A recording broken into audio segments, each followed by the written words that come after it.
What's up guys, macadii here, and today guys, a brand new team building video. What we're doing is we're building around Angry, the Mega Heracross. Now if we could get this video to 50 likes, I would really appreciate it, because this team is arguably one of my favourite teams to use in OU, because what happens is I've already built this. I built this team quite a while ago for Ollie, and what we're going to be doing is we're going to be rebuilding the team, and I will be showing you my full process behind actually building it, and some of the arguments of why I chose specific moves and stuff like that, because this team is just too good just to pass up, and I hope you guys do end up enjoying the Pokemon. We will have a live as well going up on Wednesday. I've actually already recorded the live for this, and it was just absolutely insane, some of the battles we had, and some very close games as well, so I hope you guys are excited for that as well. But what we've got is Angry the Mega Heracross with Moxie. So Moxie allows us to get a boost if we want to. If we want to get, get a cheeky boost or something like that, it should be really good if we can get that, because this guy hits like an absolute truck when he megas up. 185 attack is just absolutely insane. So the moveset we've got is a standard 4 attack set. No need for anything else. We want the coverage because we want to be able to wall break as much as possible.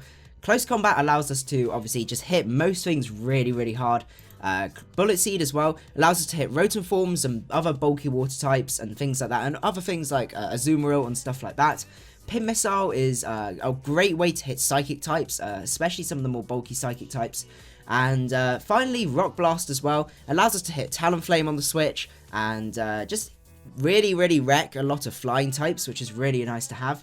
The moveset we've got here is a 248 in HP, so we actually have really respectable bulk when we mega up, and 252 in attack as well, which is really nice thing to have. And then finally 0 IVs in speed with a brave nature, because we want to be bringing down that speed as much as possible, because Heracross, when it megas up, if we go to Heracross here, you can see it's got 75 speed, so it's actually quite a respectable speed. So we really need to limit that and bring it down as much as possible. And as you can see, we actually hit a fairly low amount of speed. We hit, is that 186? 155 speed, which, while it's not like super duper slow, it's enough where we can outspeed some of the really slow things like Ferrothorn outside of Trick Room.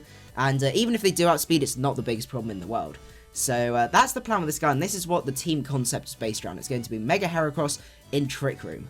So what we need is some sort of Trick Room lead, and some of these Pokemon are going to be very similar to my Mega Ampharos one, because I would argue there are sort of like 3 or 4 staple mons that you really need for a successful OU Trick Room team. And the first one is a Bronzong, because Bronzong forms an excellent lead. You can slap the Mental Herb on there. So this means you're basically... There's so few things that can OHKO a max physically defensive Bronzong, especially most of the common leads. So it's very difficult for you not to get your to get that Trick Room up, because if you can get Trick Room up, then you're absolutely set with this guy. Because when you guys see the moveset, so I decided to go, obviously Trick Room is going to be the staple here. Gyro Ball allows us to hit very hard. Because 63 speed with 0 IVs in there allows us to reach a relatively low speed and hit some of the faster leads much harder, which is really nice thing to have. The next move we're going to have is Stealth Rocks, because if we can set up those Stealth Rocks, that's going to make a lot of difference and help get some really key KOs with Heracross and some of the other things as well, because you want to be getting as many OHKOs as possible. You want to maximize every single turn of Trick Room that you can, because setting up Trick Room in OU is a tricky thing to do. And once you get it up though, and you get in the sweeper, you just start bopping things, especially very fast offensive teams. So you want to try and maximize the amount of instant KOs. You don't want 2-hit KOs, you just want instant 1-hit KOs from there. So that's really fantastic. So, and the final move we go for is Explosion. Because Explosion allows us to hit stuff for a really good amount of damage, because you just set up Trick Room. Say for example, they're in on a Banded Talonflame, for example. They go for Flare Blitz. If I remember rightly, it doesn't kill. This may be a very poor example, but if it doesn't kill you, and you know they're banded, then you explode the next turn, and then they're dead.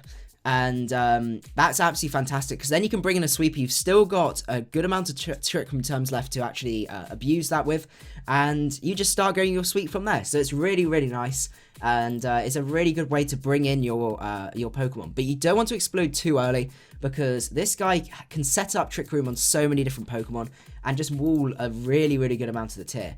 The next Pokemon we need to have is some sort of special sweeper that goes well with Angry. And this is going to be Reuniclus, because Reuniclus with Life Orb just hits like a truck. In Trick Room, there's very few things that outslow it, because we're going to be putting another negative speed nature in there. It's got respectable bulk as well, that basically, with the amount of bulk you've got here, unless you're in on a very powerful dark type, or something that can hit you really hard super effectively, you're going to be able to set up that Trick Room, which is really, really nice, and then you just basically go on a rampage from there. So I normally go for Psyshock on this guy, with Shadow Ball and Focus Blast. Focus Blast allows us to hit T-Tars and stuff like that. Max HP in there maximizes our overall bulk, so it's actually our overall one. I know its defenses are lower, so normally you would invest in that, but you need all-round defense. It's not really worth just investing in defenses. So max HP, max special attack here. You can go fully max max HP in there because you don't need the old HP because the Magic Guard, it doesn't make any difference. So this is our special sweeper that works really, really well alongside the Heracross, because the Heracross gives us great physical wall breaking. We've got special wall breaking going on there, which is absolutely fantastic. But what we also need now is possibly one more Trick Room setter, and the guy I decided to go for is Porygon 2, that runs this slightly same sort of set as Reuniclus, but it's slightly different. So we've got Eviolite on this guy with download, because what you want is, you can't go for analytic because obviously in Trick Room that's counterproductive. Trace doesn't make too much difference, whereas download, if you can get that special attack boost, is really, really nice. So this guy doesn't hit particularly hard, I must admit, but he's good to get some chip damage. He's got good at respectable bulk with that Eviolite, and with Recover and Trick Room, it gives you a way to set up Trick Room multiple times. And then I normally go for Thunderbolt and Ice Beam, because that allows me to take out things like Landorus, which Angry can have a bit of a problem with. I mean, we do hit it really, really hard. It's not the worst thing in the world, but just in general, Bolt Beam is a really nice, safe way to go. There are a few things in the tier that do wall it, but oh no, we don't want modest. We want a modest nature, and then I'll just move it down. I can't remember the exact nature for this, so that's probably quiet nature, that's it. So we're going to go for this set, which allows us to get really good bulk. We've got Recover, so we can stall stuff out. We've got Trick Room, and it's just overall, this guy is absolutely fantastic in conjunction to the rest of the team. We do have a massive, massive knockoff weakness, though. That's the only thing that we do end up developing on Trick Room teams.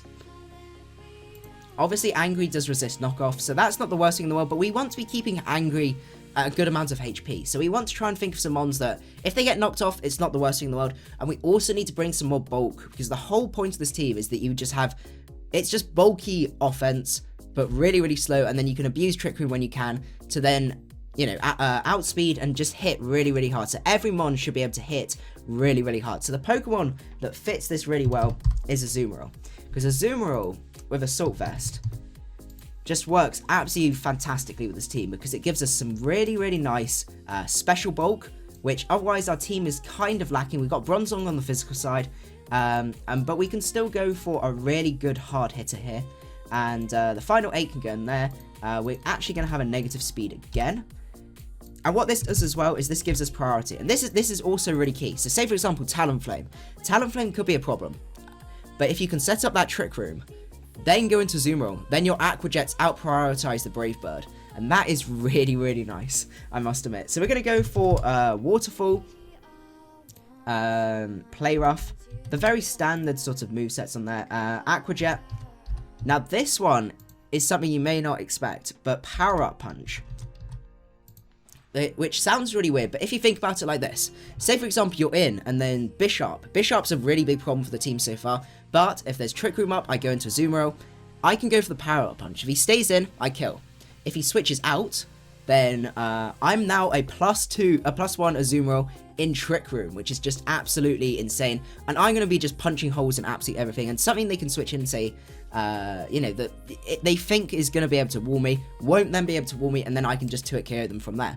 So that's the current plan with the Azumarill, and it's been working really, really fantastically, I must admit. So the final thing we do have problems with, we have problems with Dragon Spam to some extent. On top of this as well, we've still got a bit of a Talonflame weakness going on here. So we want something that can handle Swords Dance Talonflame, and that Pokemon is Tyranitar. Because those sorts of variants, if it's got U-turn, it normally doesn't have Swords Dance, so I've got ways to handle it.